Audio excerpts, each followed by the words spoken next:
그럼 여기서 이제 시작해봐야 될 게, 비트코인이라는 새로운 금융 시스템의 출발점이 될 수 있는 게 이제 있는데, 그렇다면 기존의 전통적인 금융기관의 역할은 무엇이었는지를 한번 생각해 봐야 되는데요. 보통 이제 자산의 영구적인 보존과 증식을 위해서 유동성에 대해서 이제 예금자들이 탐색을 하는 것을 기업가가 어떤 투자를 하고 장기적인 비유동성으로 바꾸고 리스크 테이킹을 하는 게 이제 전통적인 금융기관이 매개로 해서 해주는 역할인데요. 간단하게 말하면은 여러분이 예금을 넣은 걸 가지고 은행에서 예금을 모은 걸 가지고 다른 사람들한테 부동산 대출도 해주고 아니면 기업가들한테 사업자 대출도 내준다는 말이거든요. 그래서 이렇게 예금자와 기업가라는 두 존재를 필연적으로 중개하는 은행의 본질적인 속성이 무엇이냐면은 부분 지급 준비 제도인데, 이 때문에 은행은 면허업인데요.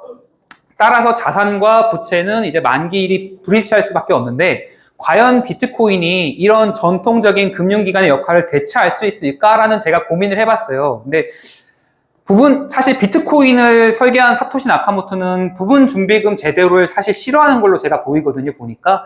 그래서 이런 기존의 부분 준비금 제도에 기반한 계층 구조 형태의 화폐를 싫어하는 걸로 보이는데, 왜 싫어하냐면 이게 근본적으로 부채를 기반으로 하고 있기 때문에 불안정성의 위험이 있기 때문에 그런데요. 비트마켓 같은 경우는 디플레이션 화폐인데, 보통 우리가 생각하는 건 이자를 그 개념 자체로 받잖아요. 예를 들면 분들이 어떤 은행에서 1억을 부동산 담보대출을 받으셨어요. 근데 내가 N화로 담보대출에 대한 이자를 내시지 않잖아요. 그냥 어떻게 내시냐면은 내가 원화로 빌렸기 때문에 원화로 이자를 감당하시는데, 그럼 똑같은 개념이라면은 비트코인도 내가 만약에 은행에서 비트코인을 받았을 경우에 이자도 만약에 비트코인 현물로 줘야 된다는 결론에 제가 약간 초반에는 좀 빠져 있었거든요. 그래서 곰곰이 한번 생각해 봤는데, 이게 비트코인 자체가 2100만 개라는 디플레이션은 딱 정해진 거기 때문에 제가 생각해 봤을 때는 진정한 의미의 비트코인 현물로 이자 지급은 아마 거의 불가능할 걸로 보여요. 왜냐하면 지속 가능하지 않기 때문이죠. 대신에 이제 유로 달러 시장에서 볼 수 있듯이 이상적인 지급 준비 담보물로서 기능을 하면서 이게 이제 전통적인 금융기관의 역할에 도움을 줄 수 있을 것 같은데, 현재 이루어지고 있는 비트코인 기반의 담보대출은 비트코인을 대출해 주는 게 아니라 담보로 비트코인을 맡기고 대신에 달러 형태로 USDT가 됐든 USDC가 됐든 달러 현금 형태로 돈을 주는 거예요. 그러니까 이게 우리는 기존에 이제 어떤 담보권 내에서 설정되는 게 이제 LTV라고 해가지고, 예를 들면은 우리가 주택자금 대출을 빌릴 때 LTV 70%인가 60%인가 적용돼가지고 총 주택 가격의 60%에서 70% 이상은 보통은 은행에서 안 빌려줘요. 근데 마찬가지로 비트코인을 담보물로 설정했을 경우에 보통 비트코인 은행에서는 너가 맡긴 담보물에 대해서 LTV 70% 정도를 해줘서, 왜냐면 아직까지도 70%도 안 되는 경우도 많은데 비트코인은 위험한 자산으로 규정을 했기 때문에 최근까지도 담보물이 그 가치에 대해서 거의 100% 정도가 안 나와요. 그렇기 때문에 그런 걸 이제 초과담보 대출이라고 하고, 이제 담보부 대출은 뭐냐면은 담보물의 가치만큼의 대출이 나오거나 아니면 더 많이 나오는 거거든요. 근데 이게 사실은 여신이라고 해가지고 신용을 만들게 되는 건데, 할피니는 어떤 해안을 가졌냐면요. 디지털 현금 통화, 즉 아까 달러라는 걸 말을 하는데, 디지털 현금 통화를 발행하고 이를 비트코인으로 교환해주는 비트코인 기반의 은행이 출현할 것으로 봤어요. 즉 옛날에 중세시대 때 이제 르네상스의 은행이 탄생되면서 국가들하고 약간 권력 관계가 이렇게 왔다 갔다 하면서 은행이 기능했던 것과 비슷할 걸로 보고, 비트코인이 그 자체로 세계의 모든 금융기관을 이제 블록체인에 남기면서 거래를 할 수 없다고 봤어요. 그렇기 때문에 실제로 이제 소규모로 마이크로 페이먼트 같은 것들이 일어날 수 있는 다른 형태의 두 번째 단계의 지불 결제 시스템이 필요하다고 봤고, 그게 이제 시스템적으로 최근에 구현돼서 나오고 있고요. 부분 중기금 제도에 기초해서 운영되는 은행도 있고, 최후에는 아니면 또는 100% 비트코인으로 뒷받침되는 한도 내에서만 대출하는 은행도 있을 거예요. 그러니까 이게 여신이거든요. 그러니까 담보권보다 더 많은 거를 주는 거죠. 그래서 결론은 자체 현금 통화를 발행하는 은행의 지급 준비금으로서 비트코인이 기능을 하게 된다는 거예요. 그러니까 우리가 지금은 비트코인 가격을 예를 들면은 작가님 표현으로는 커피 마실 수 있는 게 그렇게 중요한 게 아니다라고 말씀하시는데, 비트코인 안티론자들은 비트코인으로 커피 사 먹을 수 있어요? 라고 굉장히 많이 묻는데, 그거 안 중요해요. 왜냐면은 여러분 미국채로 미국 국채로 커피 사 먹을 수 있는 분 여기 계세요? 없죠. 예, 근데 미국 국채가 지금 현 자본주의 시스템에서 가장 기본적인 담보물로서 기능을 하고 있는데, 근데 사람들은 비트코인한테 물어보는 거는 미국채로 커피 사 먹지 않는 거에 대해서 물어보는 것처럼 안 물어봐야 되는데, 비트코인은 그게 가능하냐고 그냥 묻고 있어요. 근데 이게 그러면 제가 아까 수학에 큰 구멍이 있다고 말씀드렸는데, 그러면 비트코인이라는 논리 체계에는 가장 근본적인 구멍이 어떤 게 있을까를 이제 생각을 해봐야 되는데, 구글의 종말이라고 책이 있는데 그 책을 쓴 조지 길더랑 그 책에서 나온 또 캐머런 하윅이라는 사람은 비트코인은 2100만 개라는 절대적인 채굴 한계가 있고, 그로 인해서 여기서 시간이라는 건 금리를 말하고, 공간, 이건 환율을 말하는데요. 시간과 공간 속에서 중립성을 유지 못하고 디플레이션적이라는 거예요. 그러다 보니까 예금자와 투자자를 매개하는 시스템이 아직 존재할 수 없고 가치 창출에서 의미 있는 돈이 되지 않는다는 의미고요.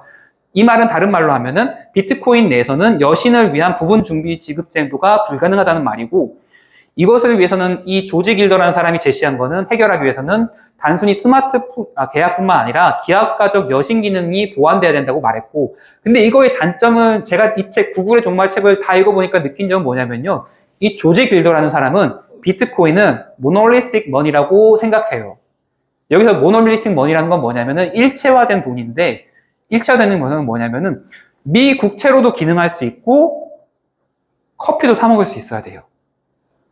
그 기능을 둘 다 해야 되는 거예요. 여러분 생각에서 이런 기능을 둘 다 할 수 있는 게 뭐가 있으세요? 금화 또는 은화가 있죠. 경화. 그러니까 금화는 또는 은화는 이런 것들은 정말 작게 쪼개면 요거 조그만 거에서 커피 가게 내가지고 커피 사 먹을 수 있겠죠. 진위 여부만 누가 보증해주면은. 근데 그렇게 굳이 지금 1945 포스트 1945 체제 시스템에서는 그렇게 굳이 운영을 안 하잖아요. 금은 누구만 가지고 있어요? 거의 대부분 많은 물량을 정부만 가지고 있고, 적은 물량이 이제 뭐 귀금속이라든지 아니면 전자산업이라든지 아니면 아까 제가 처음 보여드렸던 오디오하는 이상한 사람들이 쓰고 있고, 또 그런 데 쓰고 있는데, 그러니까 비트코인을 그런 일체화된 돈, 그러니까 돈이라는 것은 뭐든지 다 할 수 있어야 되는 거예요. 뭐 분할성, 이런 하여튼 그런 모든 것들을 다 기능해야 돈이라고 인정해 주는 거예요. 이게 기존에 우리가 경제학자들이 비트코인 그거 돈 아니야 라고 할 때 생각하는 가장 오류예요. 제가 봤을 때는 이게 이 조지 길더라는 사람의 오류이고, 오태민 작가님은 비트코인 논리 체계의 가장 근본적인 게 어떤 걸로 보고 계시냐면은 파토시 코인으로 대표되는 초기 고래 물량 또는 테더 이슈 또는 마운트 곡스 물량처럼 어찌할 수 없는 불확실성에서 보고 계세요. 그러니까 사실 비트코인이라는 게 어떤 게 가장 핵심적인 거냐면은, 발행하고 있는 발행 주체가 자기가 처음 말한 발행 약속을 깨지 않는 게 가장 핵심이에요. 미국 연준이나 우리나라 한국은행 같은 경우는 통화 정책이라고 해가지고 내가 임의적으로 경기가 안 좋네? 경기가 안 좋으니까 통화를 좀 풀어야지. 아니면은 경기가 호황이네? 금리를 높여가지고 좀 압력을 너무 호황이지 않게 가해야지. 이렇게 통화 정책을 임의적으로 조정을 하는데, 비트코인은 그냥 딱 처음에 못 박아버렸어요. 나는 2100만 개만 발행할 텐데, 그것도 규칙은 어떻게 되는 거냐면은 10분에 현재는 6.25개 정도만, 곧 있으면 반감기가 지나가지고 3.125개만 지나면서 이렇게 발행되는 게 딱딱 정해져 있고, 이게 무한 루프로 계속 돌아가는 게임이야. 그러니까 채굴자들 너희 여기 참여해도 이것만 이 규칙만 지킨다면 그 규칙 시스템 안에서 비트코인 채굴이라는 보상 시스템을 가질 수가 있고, 그렇기 때문에 니들은 내가 이렇게 다 사토시가 설계한 어떤 근본적인 프로그램 안에서 다 예측 가능해. 이게 비트코인이 가장 이제 희소성과 더불어서 예측 가능성이라고 하는 가장 핵심적인 건데, 근데 그거를 불확실하게 만들어버리는 파토시 코인, 110만 개 정도죠. 또 초기 고래 물량. 많죠. 중국에서 엄청 많이 초기에 채굴했으니까. 또는 테더 이슈. 이건 미국 정부가 언제든 규제할 수 있는 거고, 마운트 곡스 물량 한 10만 개 있다고 보고. 그래서 오태민 작가님은 어떻게 말씀하시냐면은 비트코인을 본위제로 하는 것은 지금 당장은 불가능하고, 왜냐면 굳이 뭐 내가 커피 사 먹는데 비트코인을 쓸 필요가 없으니까요. 지금 당장은 달러 시스템과 함께 갈 수밖에 없다. 왜? 달러 시스템이라는 게 지금 인류가 구축해 놓은 사회적 인프라, 핵심적으로는 항행의 자유가 있죠.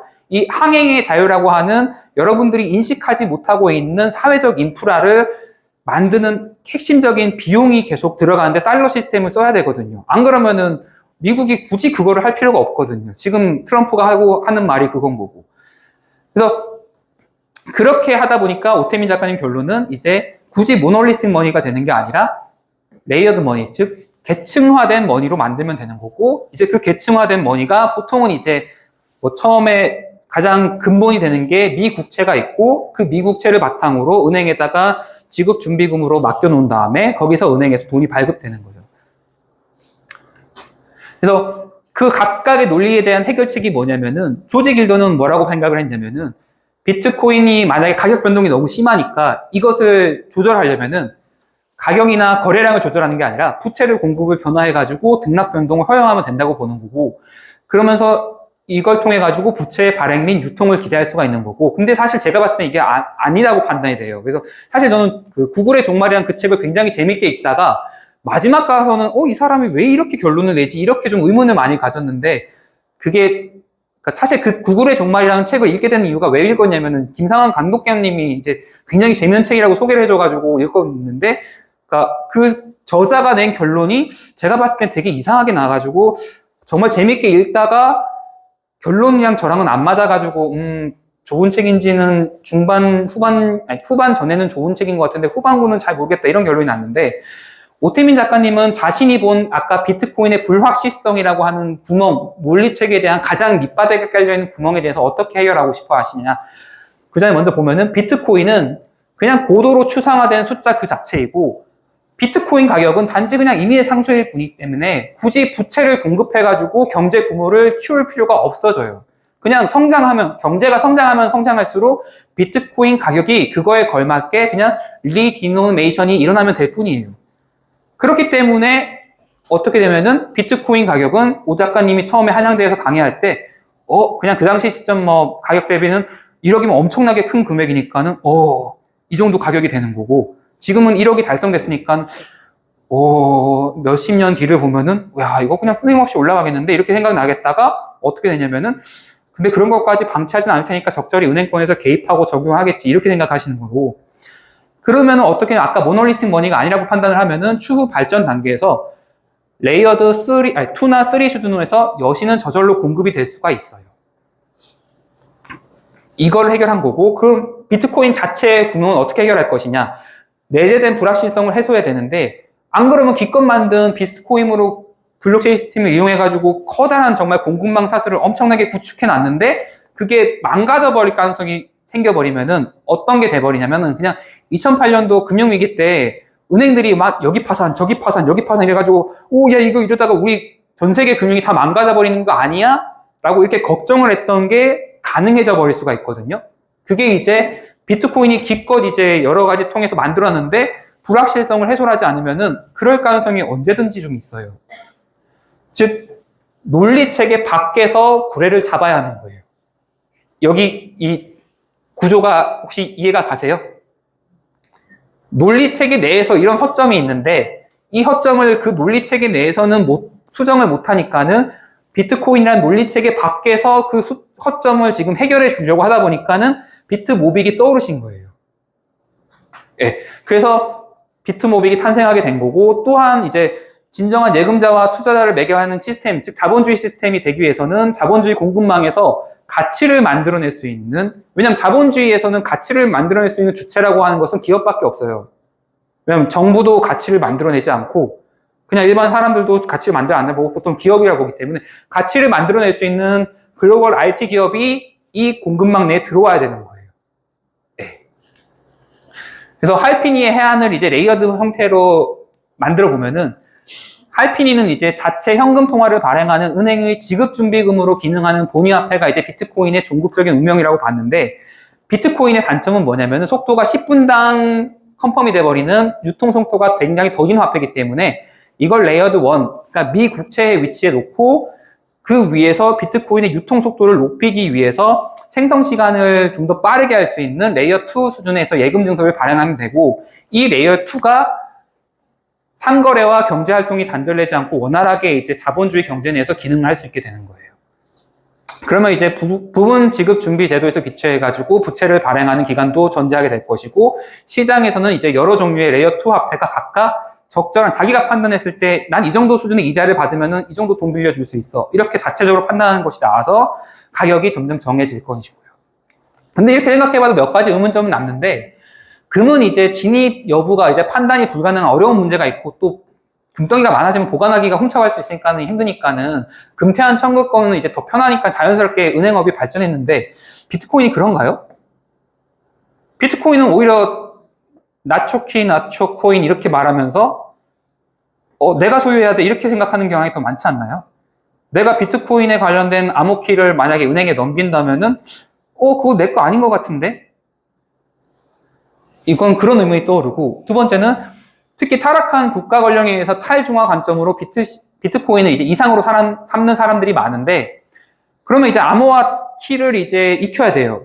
우리 비트모비 내에서는 이제 종이 지갑을 익히시는 게 이 과정인데, 이런 암호키의 체계를 이제 습득하고 보관하는 어려움을 극복하는 사람들이 많을까? 왜? 사람들은 기본적으로 게으르기 때문에. 저도 그렇고. 왜냐면 귀찮은 거 잘 안 해요. 암호키 익히는 거 귀찮은데 남이 대신 해주면 안 돼? 그렇기 때문에 블랙락이 ETF를 출시한 거거든요. 왜? 내가 돈 많은 사람들이 내가 비트코인을 가지고 싶은데, 뭔 말이야, 이거. 암호키 뭔 말인지도 모르겠고. 네가 좀 나한테 좀 해줘. 이래서 이런 요구가 많아지다 보니까 비트코인에 이제 블랙록 ETF가 나온 거고, 만약에 근데 그런 사람들 중에서 슈퍼리치, 1000억 이상에 있는 사람들이 있다면은, 나는 내 자산이 정부에 의해서 노출되는 게 싫으니까는, 나는 그래도 내가 지금 힘들더라도 암호키 체계, 아니 종이 지갑을 익혀야 되겠어. 이런 사람들이 나타나고 극복하려고 할 테고, 만약 그렇다면은 그 증서인 비트코인에 대한 또는 비트모빅에 대한 종이 지갑이라든지 프라이빗 키를 남한테 권리를 넘기지 않을 거라는 생각이 전 들었거든요. 그러니까는 이제 옛날에 은행이 발전되어 온 것처럼 발전되실까? 딱히 그런 느낌은 아닌, 저는 의문점이 좀 들었어요. 그래서 또 요즘에는 이제 원래 전통적으로는 그 증권 거래소가 은행이 돼가는 길을 이렇게 가는 쪽이었는데, 암호화폐 거래소 그 자체가 은행이 되는 길은 정부의 규제, 바이낸스 규제했죠? 그 다음에 거래소 본인의 탐욕과 무능, FTX 사태가 있고, 이런 거에 대해서 불신의 상태가 있기 때문에 비트코인을 가지고 있는 사람들이 내 자산을 내가 보유하려고 하지 은행에 맡기려고 하는 생각을 지금 현 수준은 대부분 잘 안 한단 말이에요. 그렇다면은 레거시 은행, 전통적인 은행들이 비트코인을 유의미하게 가지거나 보유하려는 방법은 뭐가 있을까요? 혹시 떠오르는 분 계세요? 결국은 자기 돈으로 사야 돼요. 예, 자기 돈 들여가지고, 나 비트코인으로 사업할 거야. 그럼 내가 가지고 있는 돈으로 사야 되는 거예요. 예금자와 투자자 사이를 마개하는 시스템, 이게 자본주의 시대에 꼭 필요한데, 블랙록이나 MSTR은 마이크로 스트래터지는 근본적으로 자기 자본으로 비트코인을 가지게 된 게 아니에요. 블랙록 같은 경우는 ETF 투자자들의 매수자들이 돈을 대준 거고, MSTR 같은 경우도 전환사채 같은 거 발행해가지고 돈 빌려다가 자기가 산 거잖아요. 그렇기 때문에 이것도 MSTR이 자기 게 아니기 때문에 주주의 허락을 해야, 예를 들면 이런 앞으로 레이어드 머니 형태로 발전된다고 할 때 이 시스템을 구축할 수가 있는 거예요. 안 그러면은 배임이거든요. 은행도 마찬가지예요. 은행도 기존에는 중앙은행에서부터 야, 미국채 너희한테 발행하는 대신 내가 부채를 갖고 너한테 이렇게 공급해 줄게. 니네가 은행 소비자들한테 돈 들여라. 이렇게 하는 게 아니라, 현 시점에서 은행이라는 애들도 지금에서 순수 자기 자본, 자기가 가지고 있는 돈으로 비트코인을 완전 쌩 사버려야 돼요. 안 그러면은 비트코인이 은행이 취급할 수가 없어요. 또 새로운 주체가 있는데, 글로벌 IT 기업, 스마트폰이라는 단말기를 프론트엔드로 하는 글로벌 IT 기업은 자기 자본으로 구축된 백본 라이트닝 네트워크망을 구축하면 제일 좋은데, 이게 말하는 의미가 오태민 작가님이 말씀하시는 삼성이나 이제 그 구글 같은 기업이 비트코인을 사가지고 사업하는 게 이거거든요. 근데 이게 왜 가능하냐? 애플 현금 자기 자본 가지고 있는 게 얼마인지 아시는 분 계세요? 대략 150조 정도 가지고 있어요. MS가 조금 요즘에 왔다 갔다 하는 것 같은데 자기 자본 150조 가지고 있거든요. 근데 이 정도 수준으로 현금 자기가 자기 자본으로 가지고 있는 많은 사람들이 예를 들면 150조 중에서 100조를 내가 비트코인을 생으로 사는데 쓴다고 한번 해볼게요. 지금 1억이잖아요. 그럼 최종 100, 그냥 1대1로만 대응해보면 어떤 게 하면은 애플이라는 회사가 자기 돈 생돈 다 투입해가지고 비트코인 시장에 있는 걸 다 사겠다 이러면은 그냥 1대1로 생각하면 100만 개 살 수 있는데 이게 불가능하잖아요. 왜냐면은 우리가 ETF 승인되니까는 가격이 쭉 올랐던 걸 알 수 있는 것처럼 매수하는 시점에서 매수 주체자가 드러나기 때문에 시장에서는 당연히 그 공급에 물량이 후달릴 거고 그러면은 가격이 점점점 살려고 하면 할수록 계속 오를 거란 말이에요. 그러니까 애플이나 아니면 뭐 구글이나 아니면 MS라든지 자기 돈을 많이 가지고 있는 IT 기업조차도 비트코인으로 사업을 하기 위해서는 내가 돈을 써야 되는데 100만 개 확보도 쉽지가 않아요. 제가 생각해 봤을 때는 한 30만 개에서 한 50만 개 확보하면은 많이 확보했다거든요. 왜냐면 비트코인 가격이 계속 올라가면서 사야 되니까.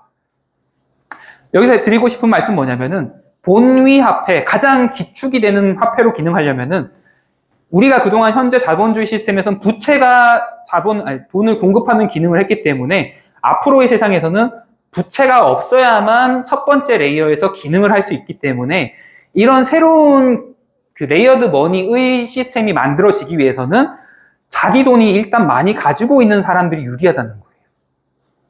안 그러면 다 빚이고 주주들 돈이고 이런 게 되는 거죠. 근데 그렇게 최대한 많이 물량을 확보해봤자 파토시 코인 초기 거래 물량보다 적어요. 파토시 코인이 110만 개예요. 그러면 애플이 정말 노력해가지고 100만 개의 물량을 어떻게 확보 못한다고 막상 결론이 났었고, 그럼 50만 개라고 하는데 그 50만 개 위에서 이제 금융 시스템을 뭐 만들고 이렇게 구축을 해야 되는데 그보다 더 많은 어마어마한 물량이 그 존재 자체가 누군지도 모르는 사람들이 가지고 있어요. 그럼 이걸 만약에 시장에 금융에 던진다고 예를 들면 한 가지 가정을 해볼게요. 미국과 중국이 지금 패권 전쟁으로 싸우고 있는데 중국이 겉으로 드러나지 않은 비트코인 개수가 한 몇십만 개가 있어요. 야, 니네 뭐 해봐라 이러면서 미국이 뭐 어떤 경제 시스템을 만들었는데 중국이 나 혼자는 못 죽겠다, 같이 죽자 이러면서 그 비트코인으로 다 만들어낸 시스템에서 물량 토탄 그걸 비슷한 얘기가 이제 미국채를 던진다고 얘기 많이 하죠. 금융 공격으로. 만약 비트코인 시스템에서 그런 경우가 만약 돼버리면 어떻게 될까요? 어마어마하게 잘 구축해 놓은 시스템이 망가져 버려요. 또 그 다음에 그걸 신뢰를 구축하기 위해 가지고 또 다시 처음부터 하나하나 만들어 나가야 되는 거죠. 그러니까 그런 엄청난 불확실성이 사실은 존재하고 있어요. 왜? 지금 이 비트코인이 싸지가 않기 때문에 그래요. 비트코인이 옛날에 한 50만 원, 100만 원 정도 되면은 IT 기업들 잘 사겠죠. 안 그럴까요? 근데 지금 비트코인 1억이잖아요. 100조가 아무리 있어봤자 내가 아무리 노력해봤자 50만 개 넘기기 힘들어요. 그러니까 이게 비트코인이 지금 가지고 있는 가장 불확실한 점이에요. 이해하셨을까요? 네. 그래서 앞으로의 세상은 비트코인 자체로만 보면은 비트코인이 가장 근본적인 본위화폐가 돼가지고 라이트닝 네트워크를 통한 이게 아주 기술적으로 더그비를 더 읽어보시면은 나오겠지. 거기 잘 나오는데 기술적으로 돼가지고 소매금융과 바로 연결될 수 있고 이게 거래소가 이제 은행이 되는 방법이 있는데 이게 가능할까? 제가 이제 아까 의문점 몇 가지에서 말씀드렸던 거고 그 다음에 프라이빗 섹터는 이제 그냥 개인들로 보면 되는데 이건 뭐 개인들이 뭐 종이 지갑을 하든 뭐 아니면 뭐 자기네가 콜드 월렛 같은 걸로 이제 하면 되는 건데 하여튼 이런 구조가 다 만들어서 이제 기능을 하고 있는데 언제든지 혹시라도 그 기껏 만들어 놓은 그걸 무너뜨릴 수 있는 우리가 모르는 어떤 불확실성이 항상 내재가 돼 있는 거예요. 그게 이제 아까 오태민 작가님은 비트코인 논리체계의 가장 근본적인 구멍이라고 보신 거고요. 그래서 그렇다면 한 걸음 더 나아가려면 그러면 글로벌 IT 기업들은 과연 비트코인 도입할 수 있을까? 여러분들은 도입할 수 있을 것 같으세요? 쉽지 않겠죠? 왜? 돈이 100조 이상 되는 기업이 얼마나 많겠어요? 얼마나 있을까요? 별로 없어요. 한 두세 개 있을까요? 그러니까는 지금은 어떤 상황이냐면은 미국 정부에서 신호를 줬죠. 경주마들한테 요이 땅 니네 이제 니가 뛰어나가도 돼 이렇게 딱 신호를 줬는데 누구도 쟤도 안 뛰어나가네? 쟤도 안 뛰어나가네? 내가 뛰어나가도 되는 게 맞나? 이렇게 생각하고 있는데 뛰어나갈까 생각했는데 뛰어나가는데 이제 사겠죠. 하려면 이제 사업을 하려면 돈을 들여가지고 자기가 사업을 하려면 돈을 들여서 사들여야 되는데 사업 기껏 해봤자 사들봤자 몇 개 물량을 확보를 못하고 그렇기 때문에 이게 어떤 상황이 되냐면은 가장 현금 보유량이 많은 글로벌 IT 기업들이 제일 유리해요. 왜? 은행은 대부분 지급준비금으로 운영이 되기 때문에 자기 재본이 얼마 없어요. 예금자들의 빚이기 때문에.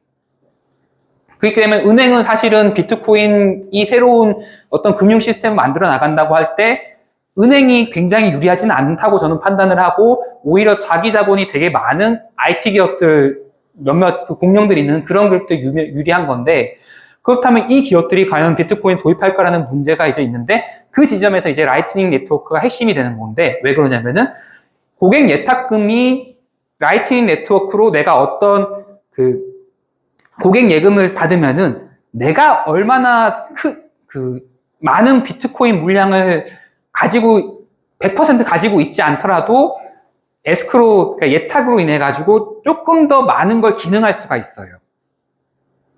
예, 그래서 이게 라이트닝 네트워크가 여러분들이 만약에 비트코인 시스템을 이해하려면 핵심인데 그렇기 때문에 기술적으로는 이제 라이트닝 네트워크가 비트코인이 10분당 몇 건 처리를 못하지만은 초당 막 수백만 건 처리하는 쪽으로 더 레이어드 2 쪽으로 확 발전이 되는 거고요. 근데 아까 계속 말씀하지만은 기업들 입장에서 초기 투자금이 너무 크다는 리스크가 있는 거예요. 그렇다면 해결책은 어떤 게 있을까 이제 고민해 볼 건데 라이트닝 네트워크는 이제 어떤 거냐면 거래가 원활하게 이루어질 수 있도록 BTC를 담보로 제공하고 사람들에게 그 유동성의 대가로 이제 수익을 약간 이자를 얼마 쳐주는 거고 핵심적인 건 뭐냐면요. 담보를 제공하는데 라이트닝 네트워크 전용 담보물을 제공한다고 해가지고 내가 가지고 있는 비트코인을 굳이 은행한테나 이렇게 상대방한테 안 맡겨도 돼요. 왜냐? 핸드폰에다가 라이트닝 네트워크 할 거에 내 핸드폰에다가 라이트닝 담보물만 설정하면 되거든요. 왜? 스마트 계약 때문에. 이게 왜 어떤 의미냐면은 담보물이 여전히 자신이 보관하면서 이게 중요해요. 자신이 보관하면서 그러면서도 자기 자본에 따른 수익을 만들 수 있는 역사적으로 유례없는 방식이에요. 그렇기 때문에 이게 발전 방식이 이쪽으로 갈 수밖에 없는데 이러한 활동 과정에서 생성되는 이자율은 비트코인으로 기반으로 하는 금융 세계에서 지표금리로 이제 딱 세팅될 수가, 기능될 수 있고, 이를 통해서 내가 라이트닝 네트워크를 통해 가지고, 우리가 뭐 핸드폰에다가 어떤 뭐 비트코인 이렇게 담보물 설정해 놓고, 그거에 대응되는 뭐 삼성이나 뭐 애플이나 뭐 MS나 이런 대기업들이 똑같은 담보물 설정을 같이 해 놓으면은, 이게 좀 더 커지는 자본의 규모의 확장이 일어날 수가 있거든요. 그러니까 이게 즉 아까 조지 길더가 이게 불가능한 거야 아닌 이렇게 말했던 예금자와 투자자 사이를 매개하는 시스템이 만들어질 수 있게 되는 거예요. 그러니까 조금 더 이제 좀 확장하면은 아까 제가 비트코인 현물 그 자체로는 이자가 발생될 수 없다고 논리적으로 좀 결론이 난다고 좀 말씀드렸는데 그렇다 보니까 만약에 여신을 만들어내려면 어떤 식으로 되냐면은 스테이블 코인을 만드는 거예요. 예. 비트코인을 담보로 삼고 그거에 대응되는 스테이블 코인을 만들면은 이게 새로운 통화를 만들어내면서 신용의 확장이 일어나게 되는 거고요. 근데 스테이블 코인은 기본적으로 부채가 되는 거예요. 그렇기 때문에. 예, 요 계층도는 이해하셔야 될 거고, 앞으로 이렇게 될 것 같은 거고. 그래서 이제 미래의 이제 파이낸스가 어떻게 진화되냐면 기존에 이제 뭐 여기 뭐 중앙은행, 그 다음에 뭐 큰 은행, 그 다음에 뭐 제2금융권 이래가지고 고객들이 되는 시점까지 왔다면은 인터넷의 시대는 중앙은행과 큰 은행이 있고 이 큰 은행에서 약간 별도 하나 가지가 쳐졌죠. 뭐 네이버 페이 또는 뭐 여러 가지 뭐 에스크로가 많죠. 제가 그냥 지금 떠오르는 거는 네이버 페이 같은 게 있는 거고 아니면 뭐 쿠팡 같은 경우도 어떤 돈을 충전해가지고 쓸 수 있는 이런 핀테크 사업 많이 있잖아요. 그러니까 뭐 이런 게 있었는데 이게 앞으로 시대가 또 지나면은 이게 조금 더 그동안 계속 기능을 하면서 이쪽 라인이 점점 없어지고 그게 이제 비트코인을 신뢰망으로 하는 그 위에서 인프라스트럭처가 이제 레이어드 2, 레이어드 3 이렇게 구조가 올라가는 거죠. 그런데 안타깝게도 그 근본적인 거에는 그 아까 엄청나게 그 크게 설정됐던 수학적인 구조물의 근본적인 바닥에는 뭐가 있었어요? 근본적인 구멍이 있었고, 근데 비트코인 시스템도 지금 어떻게 자본주의 주체가 막 열심히 사봤자 초기 고래들 물량을 못 넘기는 거예요. 네. 그래서 다시 파르메니데스로 돌아왔는데요. 철학의 시작점으로 와서 그냥 거기서부터 한번 출발해 볼게요. 비트코인 제로 투 원이 발생했는가? 예, 제로 투 원 발생했어요. 시간을 기반으로 하는 디지털 오리지널리티를 창조했어요. 이게 지속 가능해졌던 이유는 비트코인 그 자체의 논리 체계 때문이 아니라 이후에 논리 체계 바깥에 화폐 현상이 있었어요. 어떤 화폐 현상?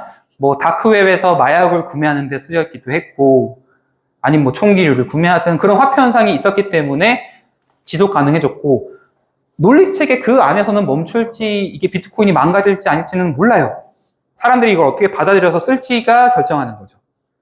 근데 그 논리 체계를 이해하는 사람들이 늘어나면 늘어날수록 어떻게 될 수밖에 없을까요? 그냥 받아들여지는 거예요. 왜? 사람들이 이해를 하기 때문에. 이를 바탕으로 이제 이걸 한번 해볼게요. 제가 하고 싶었던 말인데, 비트코인과 비트모빅의 논리 체계를 바탕으로 이 파르메니데스가 했던 방법인 연역적인 추론에서 조금 더 과학적인 방법을 가설까지 가정해서 가설 연역적인 추론 한번 해볼게요. 비트코인과 비트모빅의 상대적인 우위표인데요. 제가 말했던 이제 비트코인 장점이 희소성, 예측 가능성, 공지성 이 세 가지가 주축이 되고 거기에 더해서 보안성 뭐 기타가 있는데, 희소성은 현 시점에서 그냥 거래소 유통 물량만 보면은 이제 거래소 유통 물량이 한 비트코인 한 200만 개고, 비트모빅은 이제 그냥 에어드랍 된 거 중에서 락업되지 않고 남아있는 게 한 200만 개로 보이고, 그 다음에 예측 가능성, 아까 말씀드렸듯이 파토시 코인을 위시한 초기 고래 물량, 테더 이슈, 마운트 고스 물량, 여기에 아까 조금 더해서 마이크로 스트래티지가 전환 사채를 발행한 게 있는데 이게 불확실성에 또 포함이 됐어요. 왜냐면 마이크로 스트래티지의 마이클 세일러는 지금 어떤 목표를 가지고 있어요? 내가 최대한 비트코인을 모으겠다 이런 목표를 가지고 있는데, 그 최대한 모으는 게 어떻게 모아요? 내가 부채를 내 가지고 모으고 있죠. 즉 기존 달러를 숏배팅하고 비트코인을 롱배팅하는 건데, 근데 마이클 세일러의 목표가 지금 비트코인을 제가 봤을 때는 50만 개에서 100만 개를 모으는 거 목표일 것 같은데, 그럼 그만큼의 물량이 지금 부채 기반으로 이루어진 거예요. 그러니까 이게 지금 어떤 게 되냐면은, 사토시는 어떤 걸 반대하면서 나왔을까요? 기존의 자본주의 시스템이 부채 기반으로 이루어져 있기 때문에 굉장히 지금 시스템이 이게 예측 가능성도 떨어지고 믿음직하지 않은데, 그래서 비트코인을 만들어 놨는데, 이 마이클 세일러가 지금 나와서 하는 행동이 나는 비트코인이 되니까 좋은 자산이라는 걸 알아가지고 내가 이걸 다 끌어모으는데 그 방법이 부채를 대가지고 이렇게 하고 있어요. 그럼 이게 어느 시점에 지나면은 모르겠는데, 어느 시점에서 정말 너무 그 부채 규모가 감당하지 못하는 규모가 만약 된다고 가정을 해볼게요. 아직까지 그렇진 않더라고요. 근데 그 가능성이니까.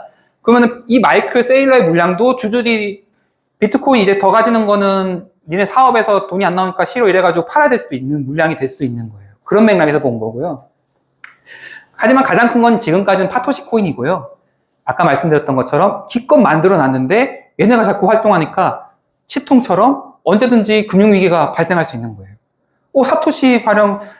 사토시 물량이 적게 발현되면은 단순히 그냥, 뭐야, 또 이제 치통 정도로 발현되지 말지만은, 사토시 물량이 아니라, 사토시 물량도 만약에 크게 움직여버리면 어떻게 될까요? 뭐야, 이거 뭐가 있는 거 아니야? 또는 중국 정부에서 아까 말씀드린 패권 전쟁의 과정에서 저희는 중국 정부가 얼마나 보유한지 사실 정확히 모르겠죠? 대략 20만 개 정도로 공지가 된 것 같은데, 뭐 그거라도 하여튼 미 국채를 던지는 것처럼 던져버리면 어떻게 될까요? 언제든지 시스템 위기가 올 수 있는 거예요. 그에 비해서 비트모빅은 이제 어떤 게 됐냐면은 24년 3월 24일 메인넷 업데이트를 통해 가지고 이전 블록을 차단해 버렸어요. 그러니까 어떤 게 되냐면은 원래 이제 고래잡이를 목표로 하려고 했던 파토시 코인, 로스트 코인 이슈를 그냥 모빅 생태계가 자체적으로 어떤 게 좋을지에 대해서 판단할 수가 있는 거죠. 어떤 게 된 거냐면 불확실성이 해소가 됐어요. 이해하실까요? 네. 공지성. 이거는 그냥 사토시 이후로는 그냥 BIP 시스템에 대해서 인용되고 있고, 비트모빅은 현재 오태민 작가님 오태버스 통해서 리더를 통해서 공지가 되고 있고, 보안성. 어마어마하죠. 1억 정도의 가격이 되는 보안을 유지하고 되고 있는 건. 근데 비트모빅은 상대적으로 아직까지 인큐베이터 안에서 프라이빗 체인으로 기능하면서 보호를 받고 있죠. 비트코인, 강건함을 증명한 역사성이 있고, 다만 좀 지정학적으로 본다면은 중국, 북한, 러시아 묻었어요. 이 문제 때문에 사실 미국 정부가 비트코인 안 좋아하잖아요. 얘네가 얼마나 가지고 있는지 몰라. 중국 20만 개 정도로 알고 있고, 북한이 2만 개 정도 해킹해가지고 가지고 있는 걸로 알고 있고, 북한이 핵무기 쏘기 전에 갑자기 열받아가지고 다른 뭐 해보기 전에 이런 걸 해볼 수도 있겠죠. 사이버 전쟁 같은 걸로. 근데 비트모빙은 다른 기타 특징은 어떤 공공재를 통해서 보상 시스템을 작용할 수 있는 공공재가 확보가 돼 있어요. 이 공공재를 가치를 알아야 되는데 MSTR 같은 경우에 한 해 연구개발비로 한 1,600억 정도 돼 있는데 제가 아까 말씀드렸던 것처럼 지금 MSTR은 달러를 부채내가지고 숏배팅한 거죠. 비트코인을 구매했어요. 롱한 거예요. 대략 이제 20만 개 정도 지금 가지고 있고 앞으로도 더 가지고 있어서 사고 또 기존 현금 흐름을 이용해서 레이어2 개발을 하려고 하는 것 같은데 그 기존의 현금 흐름 한 해마다 들어오는 게 약 1,600억 정도로 들어오고 이걸 이용해서 뭐 마케팅을 하든 R&D 연구개발 자금을 하고 있는 건데 이게 그냥 그 비트코인을 현재 사기업으로서 가장 많이 보유하고 있는 정도가 가용 가능한 자금 규모인 거예요. 또 제가 그 사람 이름은 모르겠는데 하여튼 트러스트 머신이라는 회사가 있는데 이 회사가 창립 이후로 이제 무라신인가? 하여튼 그 사람인데 현재까지 2,033억 원 정도의 투자를 받았어요. 그래가지고 어떤 걸 만들었냐면은 그 비트코인 SBTC를 만든 회사인데요. 그래서 이 회사가 레이어2를 열심히 개발하고 있는데 이 회사도 지금 투자금 받은 게 이제 2,000억 정도 되는 규모로 계속 연구 개발하고 사람들 월급 주면서 뭐 마케팅 활동하면서 쓰고 있는 거죠. 근데 JTBC가 다른 기업 말고 JTBC가 받은 기업만 한번 생각해 볼게요. JTBC가 자기네들 소유하고 있는 게 30만 개 또는 이제 오테버스 쪽에서 간접 소유하고 있는 게 30만 개인데 현재 비트코인이 작성할 땐 90만 원이었는데 지금 뭐 80만 원 정도 보면은 대략 90만 원 정도라고 할 때는 5,400억 정도고 그럼 이 중에서 절반 정도는 실제로 자기네들이 쓸 수 있는 2,700억 원 정도인데 재밌는 게 뭐냐면 이 JTBC가 비트코인을 사용해가지고 뭐 자기네들 프로그램에서 뭐 쓴다든지 아니면 뭐 어떤 뭐 이번에 그 인사동에서 어떤 그 잭슨 폴락인가 하여튼 현대미술전 해가지고 뭐 여러 가지 활동을 하면서 부가치 가치를 만들어내면은 그 부가가치를 만들어내면서 본 사람들이 비트모빙은 정말 정말 실제로 이뤄내는구나 이런 믿음을 가지면 또 사려는 사람이 될 테고 그러면 비트모빙은 어떻게 되냐면은 위탁 보유량 그 30만 개를 JTBC는 쓰겠지만은 비트모빙 계단 가격이 상승하니까 어떻게 돼버리냐면요. 법정화폐로 따지면은 그러니까 원화로 기준으로 했을 때는 가치가 안 줄어들 가능성이 있어요. 그러니까 오히려 기업들이 부가가치를 만들어내면 만들어낼수록 법정화폐 환산 장부 가치는 늘어나 버려요. 그럼 이게 어떻게 돼버리면 그냥 무한동력이에요. 써도 마르지 않는. 네, 이게 공공재의 가치고요. 그래서 아까 말씀드렸는데 MS나 뭐 애플, 구글 이런 큰 대기업들이 1억 원이 넘는 비트코인을 오로지 자기 자본으로 현금 구매해가지고 기업 활동에 쓸 수 있는 거는 사실상 비트코인 가격이 너무 비싸져 버렸기 때문에 불가능에 가깝다고 저는 판단을 해요. 더군다나 앞으로 비트코인 가격은 더 오르겠죠? 1억이겠지만은 즉 확보 가능한 비트코인 개수가 더 줄어들어요.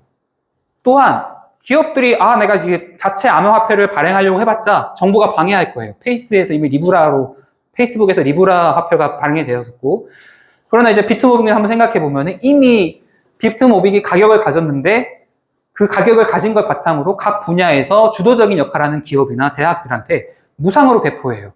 그래서 그 대학이나 아니면 기업들이 실질적인 가치를 만들어내면은 그 가치 만들어내는 것들을 보고 사람들이 실제로 비트코인은 비트모빙은 활용될 수 있는 거라는 믿음을 더 또 생각이 가지는 사람들은 시장에서 비트모빙을 구매하겠죠?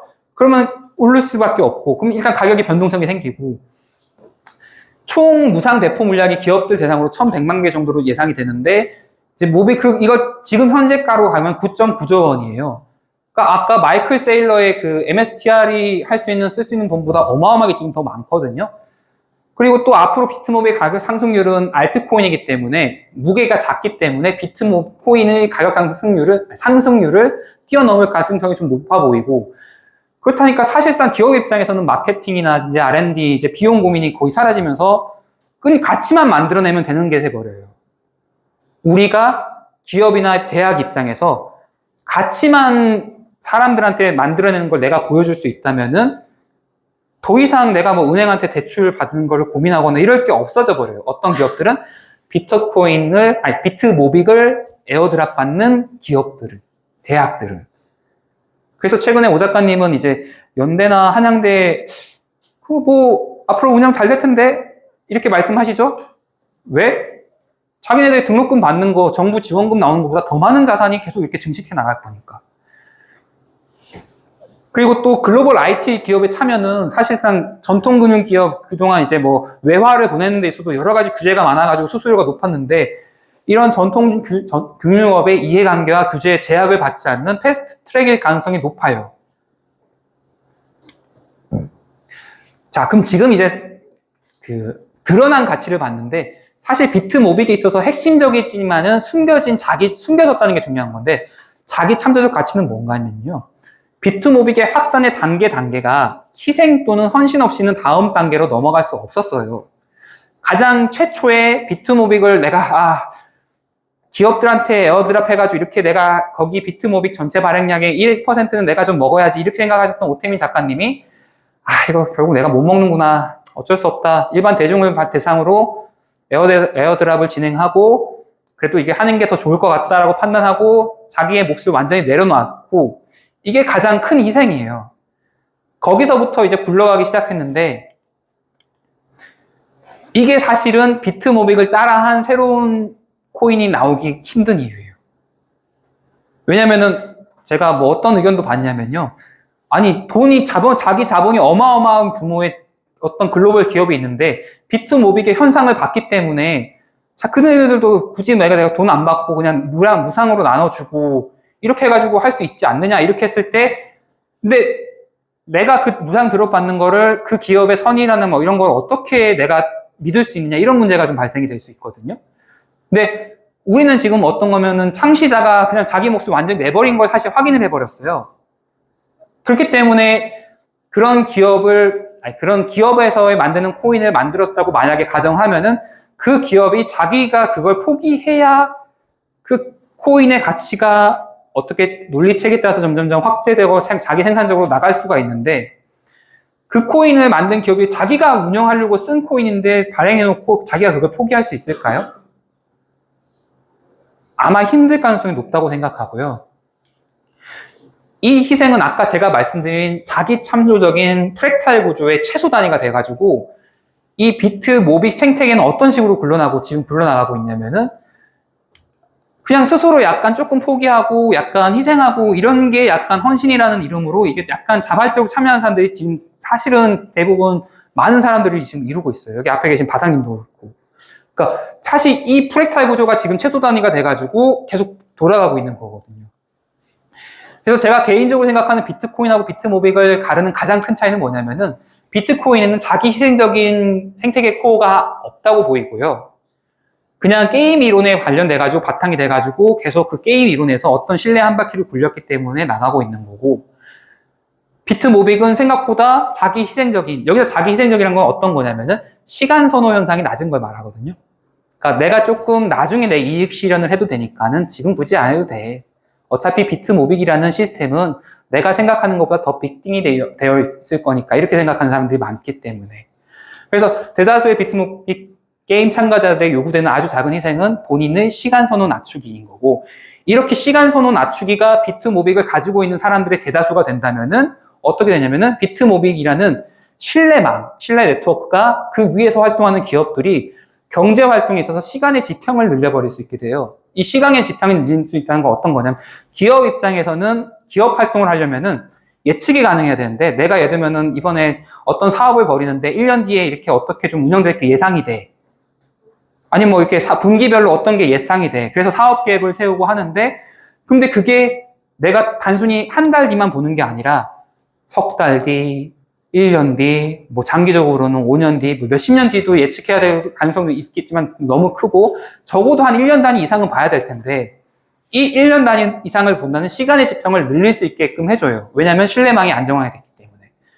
이게 굉장히 큰 효과라고 보고 두 번째 이제 보상 시스템이 존재하기 때문에 아까 말씀드린 것처럼 비트 모빅을 에어바 드롭 받은 그 구조 속에서 선순환하는 가치가 증가하는 선순환 구조가 확립될 수 있고 기하급수적 그것도 기하급수적으로 기업들은 마르지 않는 연구개발 및 마케팅 비용을 조달받게 되는 거죠.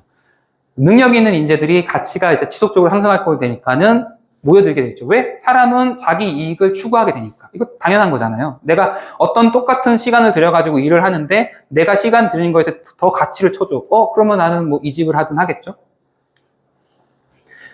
그래서 저는 사실은 오 작가님이 좀 쑥스럽고 저하기 때문에 여기서 저는 사토시에 대한 존경이죠.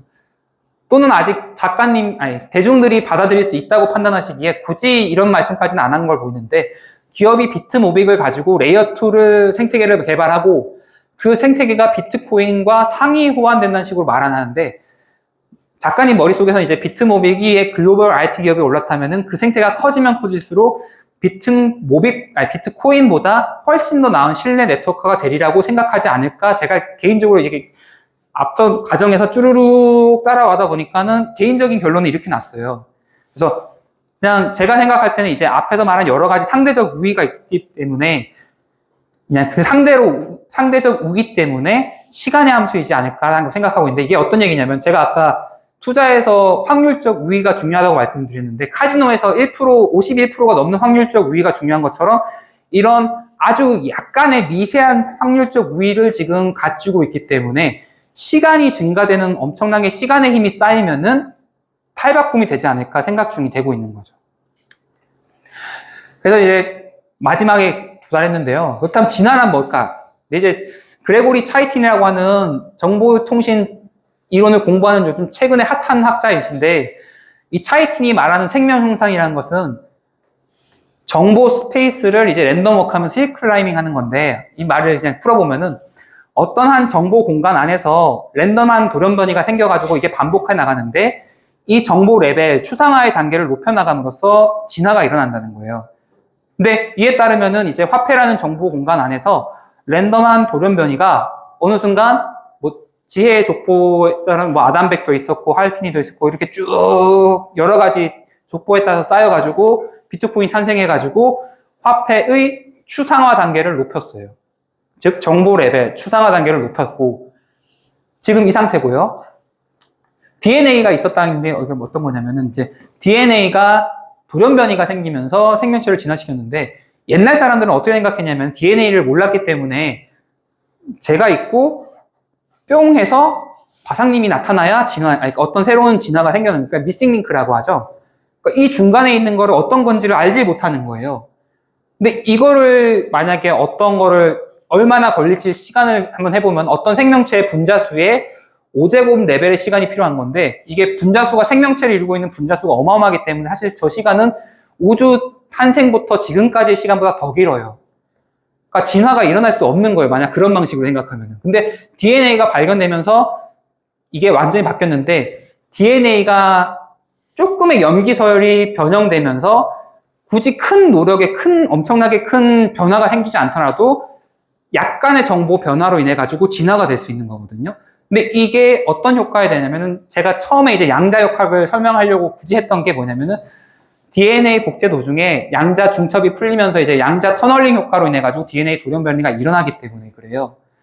그래서 사실 제가 봤을 때 지금 우리 사회가 뭐 우주를 이해하는 데 있어서 양자역학이 어떻게 보면 너무 이해하기 좋은 툴이 돼버려 가지고 뭐 물론 양자역학도 한계가 있는데 아까 말씀드렸던 것처럼 우주라는 논리 체계 내에서는 우리가 결정할 수 있는 게 없기 때문에 양자역학조차도 이제 설명할 수 없는 것들이 있겠지만은 그럼에도 불구하고 우리가 지금까지 알고 있는 것들은 너무 잘 설명해낸 것들이 많아요. 그래서 DNA는 이진법이 아니라 사진법 논리 체계인데 거기서 임의의 염기서열이 바뀌면서 랜덤성이 존재한다면은 지구의 시간으로서 생명이 진화할 수 있는 건데 이게 의미하는 바는 뭐냐면은 전체를 다 바꿀 필요가 없이 전체의 일부분만 바꾸면은 DNA 설계도상의 일부분만 변하면은 진화가 일어난다는 거고 사고 그 자체가 생명현상의 일부라고 이제 말을 하는 건데 차이틴은 이제 생명현상은 법칙을 고쳐 쓰는 건데 그 법칙이라는 건 DNA가 연결되어 있는데 DNA 존재 위에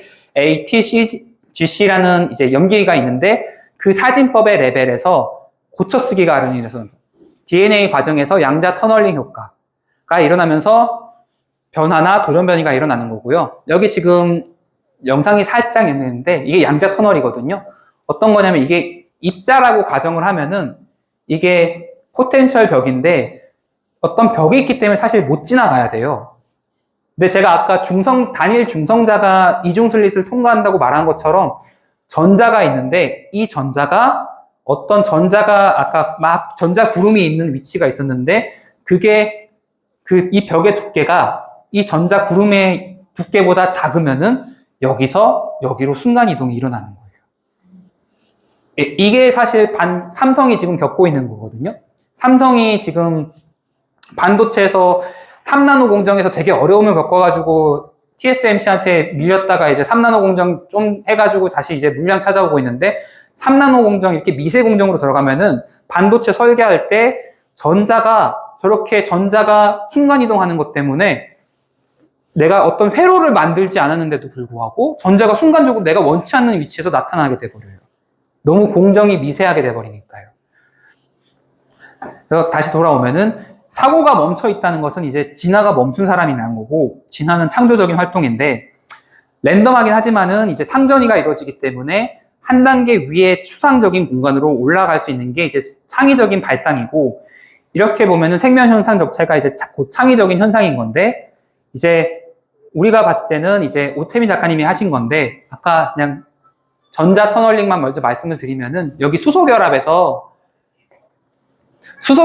임의로 다른 염기서열하고 붙어버려가지고 돌연변이가 생성돼 버려요. 이게 그 내용 말하려고 한 거고요. 그래서 인간의 존재 이유는 뭘까라고 이제 고민해 볼 필요가 있는데 인간의 입장에서 의식 또는 뭐 사고는 정보 공간에 있어서 랜덤 워크와 힐클라임이라고 보고 있고 일정 이상의 의지와 논리적 사고는 있으나 예측 불가능한 움직임이 이 우주에는 엄청나게 많이 일어나고 있는데 근데 그러다가 사고가 한 단계 위에 추상적인 공간으로 뛰어 올라가는 거는 여러 곳에서 지금 반복되고 있어요. 즉 사고는 랜덤하게 추상화의 레벨을 높여놓은 건데 이거를 좀 비유로 들으면 어떤 거냐면은 스쿨 오브 피시라는 말이 있는데 스쿨은 이제 그 어원적으로는 물이라는 말인데 이제 뭐 학파도 되기도 하고 이제 때로 행동하는 거 물고기들이 이렇게 때로 막 모여가지고 엄청나게 큰 물고기처럼 행동할 때가 있잖아요. 근데 그렇게 행동하는 게 이제 생존 확률을 높이기 위해서 그런 건데 근데 단순히 이렇게 생존 확률을 높이기 위해서 행동하는 거는 돌연변이가 일어날 수가 없어요. 왜냐면은 우리가 어떤 집단 내에서만 행동하게 되면은 그 집단 내에서 통용되는 것만 따르게 되니까 사고의 레벨이 확장이 안 돼요. 비슷한 예로 그냥 경제학에서 어떻게 되면은 지금 현 경제학은 어떤 걸 그냥 근간으로 하고 있냐면은 포스트 1945 체제에 대해서 만들어진 그 케인즈하고 그 화이트였나? 화이트란 그분이 이제 만들어 놓은 그 경제학 법화 체계 레이어드 시스템 위에서만 생각하고 있기 때문에 이게 너무나 당연한 거기 때문에 그 밖의 것들을 생각을 못 해요. 왜? 그분들은 경제학이라고 하는 무리 내에 있기 때문에. 근데 이 무리 내에서 어떤 한 돌연변이가 나타났어요. 야! 바다에서 있지 말고 육지로 올라가자! 이렇게 생각하니까는 진화적인 관점에서는 어류가 포유류가 되고 양서류가 되고 포유류가 됐던 것처럼 이게 힐클라임이라는 돌연변이가 사실은 생긴 거죠. 뭐 오태민 작가님이 될 수도 있고 사토시 나카모토가 될 수도 있고 그러니까 기존의 무리 내에서 생동하고 있던 사람들과 다른 사고를 가진 사람들이 나타난 거죠. 그렇다면 비트모빅은 비트코인이 진화한 것일까? 여러분 제가 지금 말씀드린 걸 들어보실 때 어떨 것 같으세요? 비트모빅은 비트코인이 진화한 걸까요? 어떻게 판단하세요? 조용하시니까? 네, 보안. 그럼 저는 이제 차이틴의 관점에서 봤을 때는 저는 지나왔다고 느껴요. 그러니까 왜냐면은 DNA라는 게 뭐냐면은 염기 서열이 엄청나게 긴 스트랜드가 있는데 염기가 있는데 그 중에서 한 개의 염기가 그냥 양자 터널링 효과 때문에 자기가 원래 결합해야 되는 염기하고 결합을 못하고 다른 녀석하고 결합해버려가지고 돌연변이가 생기는 거거든요. 그러니까 DNA 자체가 통째로 바뀌는 게 아니라 그 DNA의 0.00001%도 안 되는 어떤 특정 염기 서열이 하나가 그냥 양자 터널에 의해서 잘못해서 생겨났는데 이 현상으로 인해서 잘못된 다른 염기가 그냥 붙어버려가지고 DNA가 전혀 다른 DNA가 돼버려가지고 특이한 놈이 나타나 버리는 거예요. 그러니까 사실 제가 봤을 땐 비트코인도 비트모빅도 보면은 비트코인이랑 굉장히 동일해 비슷해 보여요. 근데 그 여러 가지 동일한 요소 중에서 몇몇 가지들만 조금 다를 뿐이에요. 근데 아까 보여드렸던 그 몇몇 가지들은 약간 보여드렸고. 근데 이제 그런 점에서 봤을 때 진화론적인 관점에서 본다면 이제 차이틴의 진화론적 관점인데 특정한 추상 체계를 공유하는 무리 내에서 사고를 멈춘 사람들은 차이틴의 개념으로는 얘는 생명 현상을 멈춘 사람이에요. 왜? 생각을 안 하기 때문에. 오태민 작가님은 머글이라고 표현하시는데 제가 잘 기억이 안 나요. 머글이라고 표현하시는 것 같은데 근데 대부분이 자기 머리로 생각을 안 하고 맹목적으로 누구한테 전해 들은 것을 새겨 듣고 행동으로 얻고 또는 뭐 전례로 생기고 아니면 뭐 업계 관례 같은 걸 따르기로 보이죠. 예시로는 뭐 경제학이란 종교가 있을 수 있고 비트 맥시멀리스트라고 존재하면서 비트 말고는 다 알트는 다 사기고 아니야 이렇게 생각하는 분도 있는 거고. 이는 어떻게 보면은 이 사람의 말에 따르면은 사고가 정지되어 있고 거기에는 이제 일철 힐 클라임이라고 하는 추상화의 단계를 높이는 과정이 일어나지 않고 있는 거예요. 아무리 어떤 특정한 추상체계가 대단해 보일지라도 그 추상체계를 뛰어 올라가지고 추상화의 레벨을 높이는 노력을 끊임없이 시도해야 된다고 봐요.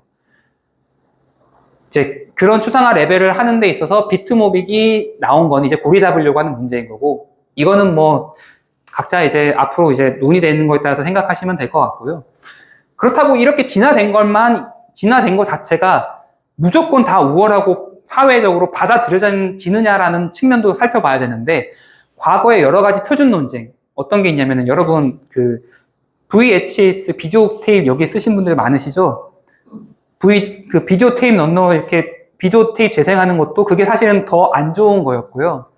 여러분 키보드 자판 치시잖아요. 한글 자판 2벌씩 자판 치시는데 2벌씩 자판이 아니라 좀 더 인체공학적으로 뛰어난 자판 배열은 3벌씩이 있거든요. 근데 그게 더 뛰어나지만 안 받아들여졌어요. 또 블루레이가 이렇게 발전 나올 때 블루레이보다 좀 더 압축도 좋고 뭐 이런 그런 다른 포맷이 있었지만은 그걸 안 받아들이고 상업적인 어떤 이해관계 때문에 소니에서 블루레이를 밀었고요. 그러니까 항상 발전된다고 해가지고 그게 사회적인 합의로 해가지고 받아들여진다는 건 아니에요. 진화라는 게. 그냥 진화라는 거는 단순히 그냥 봤을 때 어떻게 돌연변이가 생겨났어. 그게 뭐 좋은 건지 안 좋은 건지 모르겠는데 기존과 다른 녀석이 나타났어. 근데 이게 긴 시간의 관점에서 봤을 때 살아남았네? 이게 진화거든요. 그렇다면은 비트모빅이 진화를 했을 수도 있는데 사회적으로 만약에 못 받아들여가지고 널리 쓰이지 않으면은 비트모빅이 비트코인보다 열등한 뭐 어떤 시스템이 될 수도 있는 거죠. 그럼 저희가 해야 될 건 뭐라고 저는 이제 판단하냐면은 그러면은 뭐 이런 우위가 있다고 하면은 내가 그냥 거기서 좀 열심히 활동해가지고 이런 걸 좀 다 많은 사람들이 알게끔 하고 그 다음에 내가 뭐 어떤 뭐 하면은 그냥 내 노력 하나하나가 그런 거에 있어서 좀 더 사회적인 채택 가능성을 높이는 행위가 되겠구나 라고 판단을 하는 거고 여기 계신 분들도 그냥 비트모빅을 자기 자산의 일부로서 가지고 있는 분들이기 때문에 그냥 뭐 그분들 입장에서 이제 각자 노력하실 거라고 생각하는 거고요. 네. 그래서 그건 그거고 이제 시도는 계속 돼야 되겠죠? 왜? 끊임없이 노력하는 게 우리가 살아있는 이유니까요. 생명 현상이니까. 그래서 이제 이 F1 경기에서 이게 비트코인하고 저는 그냥 생각이 들었는데 가능성이죠. 주의해야 될 것은 앞지른다가 아니라 앞지를 수 있다는 것처럼 확률적으로 상고를 해야 되는데 어떤 현상이 일어날 수 있냐면은 날라서 가버렸어요. 실제로 있었던 일이에요. 네. 그러니까 정말 비트모빅이 그냥 오 작가님 플랜대로 뭐 글로벌 기업들한테 받아들여지고 그 다음에 여기 생태계에 계신 분들이 각자의 위치에서 열심히 노력을 하신다면은 저는 이제 이럴 가능성도 있다고 봐요. 이렇게 된다가 아니라요.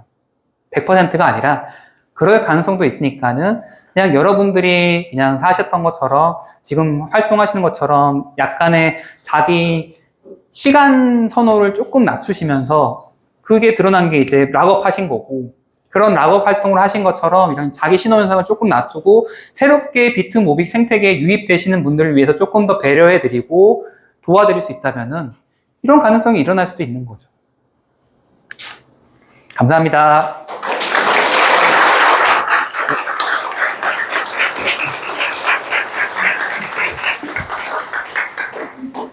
네. 얼굴 표정을 보니까 아까 그 1부 끝났을 때하고 많이 달라져 계시는데요.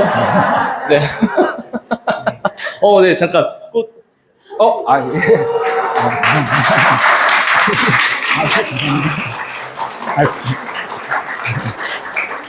예. 감사합니다. 우리 선샤인님이 이렇게 제가 생각하지 못하는 부분을 조금씩 챙겨주고 계십니다. 네. 질문 있으신 분 있으시면 이제 질문 접수하겠습니다. 네.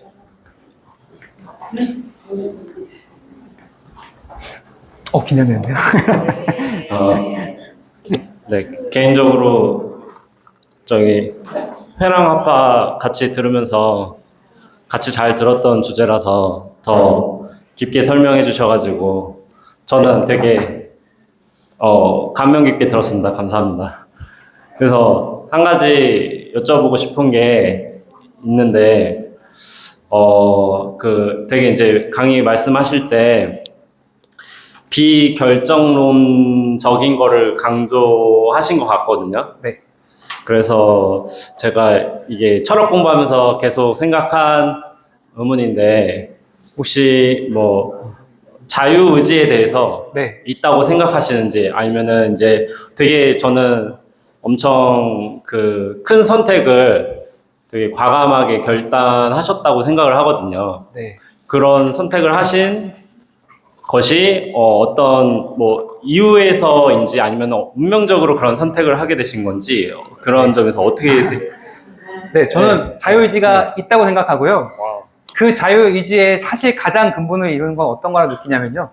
게으름을 극복하는 거라고 느끼는데요. 제가 아까 말씀드렸던 것처럼 제가 책 읽기를 좋아하는 편인데도 불구하고 일하고 난 다음에 집에 돌아오면요. 정말 이게 계속 이렇게 보다 보면 이렇게 하다 보니까 너무 막 목이 아프고 막 이래가지고 책 읽고 싶은 생각이 잘 안 나요. 요즘 들어서 이제 회랑학파 하면서 좀 자극받아가지고 다시 좀 책 읽는 시간을 좀 늘리고 있는데, 그러니까 제가 그런 게으름을 극복하려는 것 자체가 약간 자유의지라고 보고요. 밖으로 돌아다니는 것보다는 집에 있는 게 좋아하는 편이기 때문에 책을 읽는 쪽을 선택한 거예요. 네. 네. 네, 또 추가 질문 있으신가요? 저는 오늘 강의를 들으면서 비트코인 자체가 작지 않은 가치를 갖고 있기 때문에 MSTR이라든가 큰 기업들이 그 파토시 물량에 비해서 굉장히 큰 리스크를 안게 되는 위치까지 이미 와 있다라고 볼 수 있긴 한데, 그런 부분에서 우리 비트모빅은 그 기업들이 얼마나 우리 비트모빅에 또 리스크가 될 수 있는 부분을 우리 박정영 님이 조금 더 생각해 주시는 부분이 있을지도 저는 또 궁금하고요. 네, 저는 그 부분에서 생각을 많이 했는데요. 그러니까 사실 지금 우리가 살고 있는 세상이, 그러니까 우리가 너무나 당연시하게 생각해왔던 공공 시스템이 망가져가고 있는 세상이라고 생각을 해요. 그러니까 가장 대표적으로 이제 우리 달러의 시장학에서 읽었듯이 대표적으로 항행의 자유가 있는데, 그 항행의 자유로 인해 가지고 전 세계 무역 시스템이 큰 비용을 들이지 않고 상대적으로 적은 비용을 통해서 공급망이 원활하게 활동할 수 있었는데, 그게 지금 망가지면은 이제 작가님이 걱정하시는 것처럼 예를 들면 저희가 중동에서 석유를 사온다고 할 때 인도에다가 한번 돈 내야 되고 말레이시아에 한번 돈 내야 되고 중국한테 돈 한번 내야 되고 이런 식으로 비용이 더 증가될 수가 있는 거죠. 마찬가지로 아니면 지금 의사들 파업하고 있잖아요. 의료 시스템이 사실은 어떤 거냐면은 제가 이제 의사다 보니까는 이제 이런 걸 조금 더 자세히 알고 있는데, 의료 시스템도 어떻게 보면은 비용의 문제예요. 그러니까 그 비용이 지금 간단하게 얘기하면 비트코인의 가장 핵심적인 그 여러 가지 개념이 있는데, 비용을 들였기 때문에 옳다라는 개념이 있어요. 이해하시나요, 혹시? 왜냐면은 그걸 어떻게 생각하냐면 이제 여러 개 다수의 체인이 분화가 됐을 때, 하드포크 됐을 때 그 중에서 가장 긴 체인이 옳은 이유는 네가 더 비용을 많이 들였기 때문에 옳다거든요. 그러니까 비트코인이 구글이 여태까지 공짜로 주는 시스템하고 다른 점은 비용을 들였을 때 그게 더 옳다라는 보상 시스템을 확립하는 거예요. 그게 아니라면은 사람들은 이렇게 감추어진 내가 비용을 지불하는 거에 대해서 모르고 지나가거든요. 근데 의료 시스템도 사실은 지금 어떤 거냐면은 그동안 우리가 건강보험료를 내고 있었지만은 그 건강보험료가 사실은 점점 줄어드는 재정 상태에 들어가 있었고, 그 다음에 그게 지금 비용을 제대로 내는 게 확립되어 있지 않기 때문에 가장 그 집단에서 비용 보상을 제대로 못 받는 전공의들이 뛰쳐나간 거고요. 저도 치과 의사인데 이제 저는 이제 전공의 활동은 안 했고 이제 원내생 활동할 때 원내생이라는 게 뭐냐면은 본과 4학년인데 대학병원에서 이렇게 시다발이 역할을 하는 거예요. 근데 시다발이 역할을 하면서 이제 그거를 이제 교수님들이 배운다고 말하는데 제가 겪어보니까 그냥 시다발이에요. 그러니까 아무것도 안 주면서 그냥 내가 너 가르쳐 주니까는 시키는 건데 제가 그거 할 때 하도 너무 억울해가지고 저는 어떤 생각을 했었냐면은 아 내가 병원에서 목 매달고 죽으면은 이게 이렇게 억울한 걸 알아주려나 이렇게 생각을 해가지고 고민했던 적이 있었는데 그게 이제 어떤 맥락에서 제가 그런 생각을 하게 되냐면은 병원에서 내가 노력하는 거에 대해서 어떤 보상이라고 하는 그걸 정확하게 정당하게 안 해준다라는 개념이 있었기 때문에 그런 거고 또 의료뿐만 아니라 교육 마찬가지인데 교육 시스템이 지금 여러분 망가져 있는 거 알고 계시지 않을까요? 우리가 지금 다들 어떻게 생각하냐면은 교육이 제대로 어떻게 비용을 들인다는 시스템이 없이 그냥 교권이라는 인권이라는 목표에서 그냥 학생들 인권만 존재해두다 보니까 제가 가장 어떤 걸 느끼냐면요. 저는 사업주다 보니까는 사업 피고용인들이 어떻게 느껴지면 그러니까 점차 1년이 지나고 1년이 지나고 1년이 지나갈수록 정말 제가 고용하는 어떤 고용되는 사람들이 정말 너무 아무것도 모르는 상태로 사회에 첫 발을 내디뎌요. 그러니까는 기업적인 입장에서는 생각했을 때 직업교육이 대학에서 돼서 나오는 걸로 이제 판단을 했는데 직업교육이 안 되어서 나와가지고 생판 처음 새로부터 다 교육해줘야 되고 그러니까 교육 시스템이 망가져서 그렇다고 보거든요. 근데 교육 시스템이 망가졌다면 또 어떤 게 망가지냐면은 옛날에는 이제 교육 시스템이 잘 기능했을 때는 열심히 공부해가지고 공부해서 내가 어떤 교육을 열심히 했을 때 내가 어떤 보상 시스템으로서 어떤 직업군을 가질 수 있겠다 이런 게 원활하게 기능을 하게 되는데 예를 들면은 제 또래에서 한 2, 3년만 조금 더 위로 가면은 그분들은 공부 잘하면 서울대 컴공 갔어요. 예, 딱 제 세대 이후부터 갑자기 IMF 겪으면서 의대 손으로 바뀌었어요. 근데 컴공 이전엔 또 어땠냐면은 그 80년대는 이제 서울대 물리학과가 최고의 학과였거든요. 자연계열 쪽에서는. 근데 그렇게 이제 물리학과가 왜 이제 최고 학과가 아니고 그 다음에 컴공이 왜 체계학과가 아니고 지금에 와서는 학부모님들 입장에서는 누구나 다 내 자식 좀 어떻게 의대 보내야 되지 이렇게 생각하시게 되는 사회가 되는 이유는 뭐냐면요. 학부모님들이 생각하시기에 공부하시는 학생들이 생각하시기에 지금 의대 말고는 보상 체계가 다 망가져 버렸어요. 내가 과연 어떤 물리학과를 졸업을 해가지고 과학 분야에서 연구를 한다고 했을 때 내가 정말 재밌게 열심히 공부하는 게 좋아가지고 이렇게 열심히 했을 때 내가 생활을 영위하는 데 있어서 큰 문제 없이 집도 마련하고 이런 걸 해나갈 수 있을까?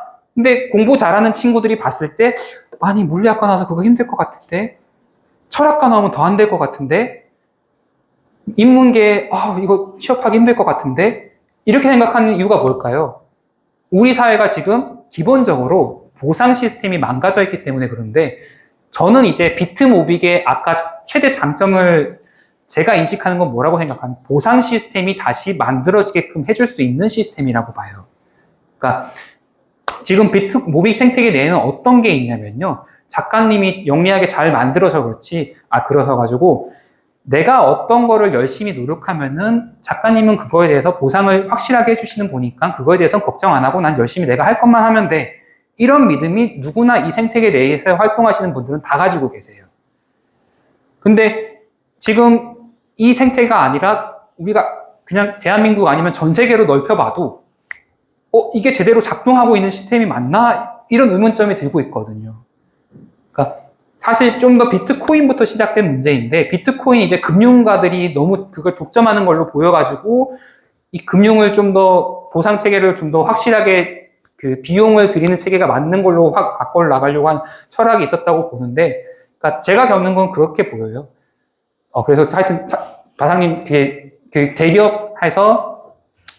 대기업들이 이제 내부에서 열심히 활동할 수 있냐 이걸로 다시 돌아온다면은 만약에 비트모빅 생태계 내에서 어떤 대기업이 들어왔을 때 아니면 어떤 대학들이 들어왔을 때 그 대학이 열심히 할 거냐 안 하느냐 문제는 어떤 걸로 치환을 해버리면 되냐고 저는 생각하냐면요. 그 기업들이 어떤 거에서 활동을 할 때 그들이 얻는 이득, 즉 보상 체계를 확실하게 만들어서 구축해주면은 그거에 대한 믿음을 바탕으로 그들이 그 신뢰 기반을 위해서 보상을 더 확실하게 기업가라는 게 그렇잖아요. 이윤 추구, 뭐 간단하게 말하면은 아니면 개인들도 마찬가지잖아요. 그 개개인들 수준에서 내가 좀 더 돈을 번다는 게 결국은 이익 추구하는 건데 그런 게 이제 내가 남을 치팅하거나 속이거나 사기를 치는 게 아닌 상황에서 공정하게 잘 이루어질 수 있는 시스템 체계가 마련되어 있다면은 굳이 제가 감옥 들어갈 철컹철컹 수갑 차가지고 이렇게 가서 위험성을 부담하면서까지 제가 사기를 치고 악행을 할 필요가 없잖아요. 큰 돈을 벌기 위해서. 그러니까 그렇게 생각을 하고 있기 때문에 기업들도 마찬가지로 우리가 약간 여기 지금 비트모빅에 이미 들어와 있는 참여자분들이 열심히 활동하셔가지고 그런 문화나 아니면 어떤 시스템을 점차 만들어 나가 주신다면은 그 위에서 활동하는 기업들은 그렇지 않으면은 응징받을 수밖에 없는 시스템이기 때문에 결국은 자신의 최대 이익을 위해서 그렇게 행동해 나갈 수밖에 없으리라고 생각합니다. 네. 답변 감사합니다. 네. 이런 1, 2차 락업을 통해서 우리가 할 수 있는 최선을 다했다면 기업 입장에서는 당연히 자신의 이득을 위해서 최선을 다하지 않을 이유가 전혀 없다. 그죠? 그렇게 해석하면 이게 맞는 것 같고요. 그죠? 네. 네. 또 추가 질문 혹시 있으십니까? 궁금하신 거? 아까 이어서 연장 질문 같은 느낌인데 또 한번 여쭤보고 싶어가지고 강의 내용 중에 약간 시스템 내부에서는 해결할 수가 없고 네. 신탁의 가르침 같은 걸 받아서 결정된다고 하셨었거든요. 네. 제가 생각해보니까 모빅도 오 작가님이 딱 그 시작을 하셨을 때 해결되지 않았던 문제를 약간 신탁을 받고 시작을 하셔서 이게 결정된 거라고 생각이 들더라고요. 네. 그래서 아까도 제가 자유의지 여쭤봤었는데 그 혹시 그런 신탁의 가르침? 아니면은 또 혹은 우연한 계기? 그러니까 이제 본인의 이제 본능을 이겨내는 선택이라고 말씀하셨었잖아요. 본능을 이겨내는 선택이요? 예, 그러니까 뭐 귀찮은 거를 이겨내고 예. 독서를 많이 하고 고민을 많이 하고 그렇게 해서 내린 선택으로 이렇게 모빅을 만났다고 하셨는데 네. 저는 그런 게 있었던 것 같아요. 신탁의 가르침 같은 거를 네. 받고 모빅을 만난 게 있었던 것 같아요. 우연한 계기들이 정말 저는 많았어요. 아, 네. 혹시 그런 우연한 계기 같은 게 있으셨는지 좀 그 궁금해요. 앞자리에 계신 분이 저한테 신탁을 주셨어요. 아, 진짜요? 제 아내인데요. 설명해 주시면 좋을 것 같아요. 제가 사실 일본 여행 갔을 때 아까 그 메타버스와 돈의 미래라는 책을 가져갔다고 말씀드렸는데 제가 사실은 그 책을 읽어오면서 아내한테 주면서 이제 아까 20세기를 관통하고 21세기를 연결한 책이라고 하면서 아내한테 줬어요. 그래서 아내한테 주면서 그 책을 읽어서 야, 나는 비트코인 공부해가지고 할 테니까는 너는 비트모빅 공부해가지고 네가 활동해 이렇게 아내한테 사실은 했는데 아내가 이제 조금 약간 그 컴퓨터 용어라든지 아니면 뭐 그 컴퓨터 기술적인 용어 같은 거에 이제 새롭게 익히는데 너무 힘들어가지고 이제 아내가 다시 저한테 리턴을 한 거죠. 네, 그러니까 네가 해 이렇게 된 거예요. 네, 그래서 그 후로부터 제가 해가지고 지금까지 오고 있습니다. 그래서 저한테는 신탁은 이제 아내의 그거였죠. 네. 저도 오늘 이렇게 와가지고 들었는데, 결국에는 시스템을 만드는 것도 네. 인간이잖아요. 네. 처음부터 나쁘게 시스템을 만들진 않았을 거 아니에요. 좋은 네. 마음으로 시스템을 만들었고, 법이나 질서를 만들었는데, 이제 인간의 탐욕이 좀 이제 그러다 보니 이제 만들어지고 그 시스템도 망가져가는 시점에 새로운 시스템이 이렇게 이제 만들어지고 있는 것 같은데, 오늘 아침에 있었던 일인데 제가 남편한테 뭐 토닥토닥 프로젝트도 있어가지고 친구한테 이제 아기를 낳은 지 얼마 안 돼서 알려줘야겠고 무슨 이제 한양대에 신설이 되니까 거기도 가고 싶고 막 이제 또 이제 뭐 아트도 즐길 수 있고 이제 그런 것들을 얘기를 하면서 너무너무 좋다. 네. 이제 이야기를 하다가 이 생태계가 지금은 너무 좋은데 이게 점점 커지고 그러다 보면은 세력은 위협을 느낄 수 있고 또 이제 기업은 이윤을 창출해야 되잖아요. 네. 그러면은 근데 그 기업도 정부의 지배를 받고 그 정부도 또 다른 나라의 지배를 받고 그 나라에서도 이런 세력들의 지배를 받는데 그러면 지금은 우리가 너무 좋은데 혹시나 네. 우리 모두 다 위험해질 수 있지 않을까라는 그런 마음이 드는 거예요. 네. 그 너무 세상을 이렇게 다 좋게만 보는 시각인가 싶어가지고 여쭤보고 싶었어요. 그러니까 그런 의미에서 토닥토닥이 약간 중요하다고 보거든요. 그러니까 왜냐면은 이건 사실 인간의 모든 행위의 결과는 사실 정치의 문제가 될 수밖에 없는데요. 우리가 정치를 멀리 하려고 하지만은 사실은 모든 거에 가장 핵심적인 건 정치가 있는데 그게 왜 그러냐면요. 자원 배분의 문제가 걸려 있어서 그래요. 그러니까 어떤 자원을 어떤 집단이 쓰느냐라고 가져올 수 있느냐가 가장 핵심적인 건데, 예를 들면은 돈이라고 있는 한정된 자원을 어떤 중앙은행에서 찍어냈는데 나는 일반 서민이어가지고 내가 이런 돈에 접근할 권한이 없는데 미리 정보가 있는 사람들은 미리 선취해가지고 그 돈 빨리 대출받아가지고 미리 오를 걸로 예상되는 자산 같은 걸 살 수가 있거든요. 그러니까 여기서 나타날 수 있는 것도 그건 뭐냐면은 자원의 분배가 지금 일그러져 버린 건데, 비트모빅도 똑같다고 저는 보는데 어떤 면이냐면요. 비트모빅도 여러적인 측면에서 자원의 배분이 결국은 재분배가 일어나게 될 텐데 그 과정에서 이해관계자가 크면은 함부로 못 건드려요. 그러니까 예를 들면은 비트모빅 토닥토닥 프로젝트를 통해서 원래 한 17만 명인가? 하여튼 그 정도의 만약에 산모들이 다 자기 자녀를 위해 가지고 비트모빅을 갖게 되면은 그분들이 이제 1비트모빅을 갖게 되면서 어떻게 보면 기존에 우리 여기 생태계에 있는 분들이 내가 비트모빅 좋은 거니까 너도 이거 좀 알아보렴 이렇게 말해서 좋은 의도로 말했지만은 기존에 여러 코인 사기들이 너무 많기 때문에 코인 싫어 저도 이제 이거를 제 주변 사람들한테 말했을 때 실제로 가장 많이 접하는 반응이거든요. 근데 그거를 약간 시스템적으로 약간 확대시킬 수 있는 좋은 의도의 시스템을 만들었잖아요. 그게 토닥토닥 프로젝트라고 생각을 하는데, 예를 들면 어떤 산모가 내가 지금 시중가로 한 8, 90만 원 정도 되는 비트모빅을 돌반지에 2배 정도네? 그러니까 돌반지 요즘 한 45만 원이니까 돌반지 2개 정도를 내가 신청하면 받을 수 있네? 근데 받았는데 그 어머니가 직접 그 돌반지 가격을 빨리 내가 원화로 환산해야 되지 이렇게 생각해가지고 시장에 파는 게 아니라 그래도 이제 기념인데 그냥 가지고 있어 보자 이렇게 생각했을 때 여러적인 효과로 인해 가지고 보유를 해보고 있는데 뭐야 한 2개월이 지났는데 또 올랐네?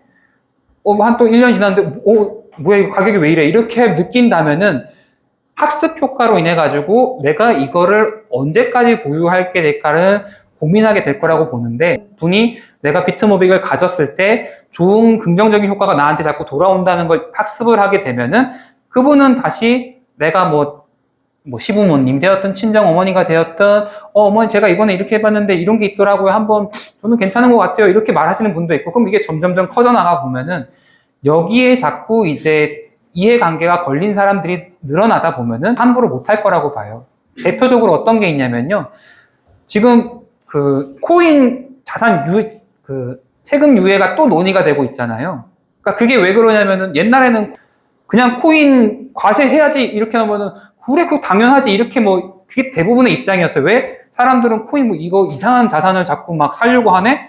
아니야, 이런 거 좀 규제도 필요하고 세금도 물려야 돼 이런 식으로 반응 나오게 다녔는데, 지금은 어떤 식이 되냐면 이걸 잠잠하는 게 점점점 늘어나다 보니까는 이 사람들이 내가 주식 투자하는 사람들이 금융투자세를 지금 완화해달라고 계속 주장하는 것처럼, 아니면 부동산 투자를 하는 사람들이 종합부동산세를 이거 너무 비현실적이다, 이거 좀 낮춰달라 이렇게 요구하는 것처럼, 그런 걱정은 사실은 초기에는 가질 수가 있는데 지금 시점에서는 사실은 이제 여러 시스템적인 구현이 되어가고 있기 때문에 또 기업들이 들어올지 안 들어올지 어떨지 모르겠지만 이미 들어와 있는 기업들도 조심스럽게 시작할 거라고 보고 있기 때문에 만약 그런 게 확산이 된다면은 이해관계 당사자가 점점점 늘어나기 때문에, 우리는 민주국가이기 때문에 투표로 결정을 하기 때문에 국민들이 자기와 어떤 자산과 이런 게 됐을 때 만약 그게 내 자산과 안 좋은 나의 이익과 영향이 된다고 하면은 투표로서 그게 결정된다고 보고, 이거 나쁜 거야 이렇게 그냥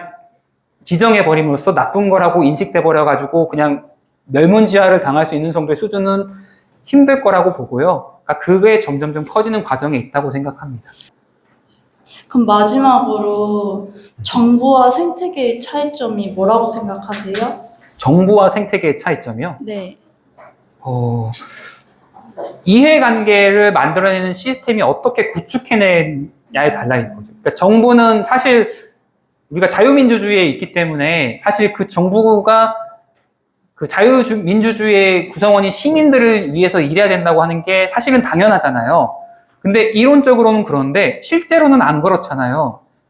뭐 국회의원이나 아니면 정부 관료들이 정말 국민들을 위해서 생각하기보다는 대통령실에서 있는 분들은 내가 대통령실에서 월급을 좀 짜게 받는다고 하더라도 여기서 했던 경력 가지고 나중에 대기업에 뭐 사회이사나 이런 데 취직해가지고 보상받으면서 할 수 있어. 이런 거 노리고 대통령실에 들어가서 일할 수도 있고.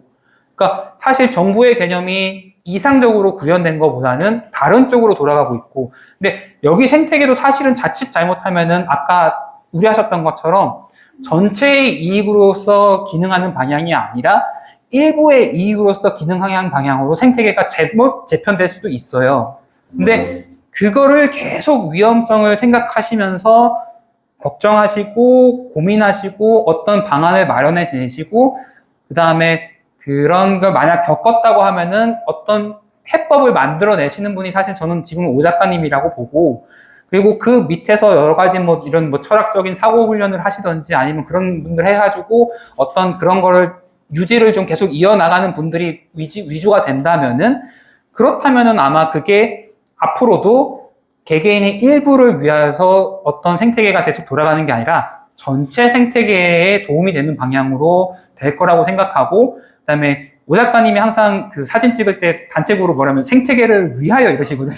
그러니까 그게 그 맥락이라고 생각이 돼요.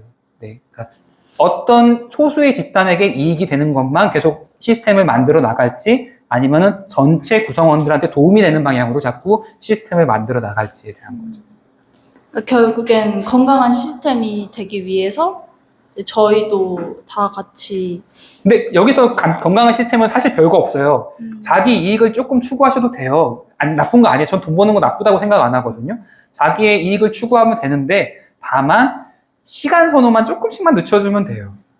그게 다일 것 같아요. 저는 제가 봤을 때는 그냥 정말 어떤 핵심적인 정책을 정말 막 입안해가지고 이런 거 해볼까 이런 분들이 아니고 내가 정말 어떤 뭐 뜻이 있어서 어떤 역할을 하겠다 이런 분들이 아니라 그냥 일반적으로 그냥 생태계에 있으신 분들은 아 내가 조금만 시간 선호만 조금만 늦춘다면은 여기 있는 분들이 조금 더 큰 것들을 해낼 거야 아니면 시스템 자체가 더 좋은 방향으로 만들어질 거야 이런 인식 자체를 가지게 되는 거고요. 그게 사실은 락업이라고 봤고 락업 이후에도 사실 그런 시간 현소 현상이 사람들이 이제 약간 피드백 받는 거죠. 어떤 거냐면 내가 조금 가져봤는데 일찍 파는 것보다 더 도움이 되네? 이걸 학습하면은 안 팔 거예요. 제가 봤을 때 정말 큰 비용 당장 뭐 내가 생활 자금이 어떻게 크게 필요하지 않는 이상은 그냥 장기적으로 이런 시스템이 천천히지만 구축되는 게 보인다면은 굳이 미리 팔 필요가 없거든요. 네, 감사합니다. 네, 감사합니다.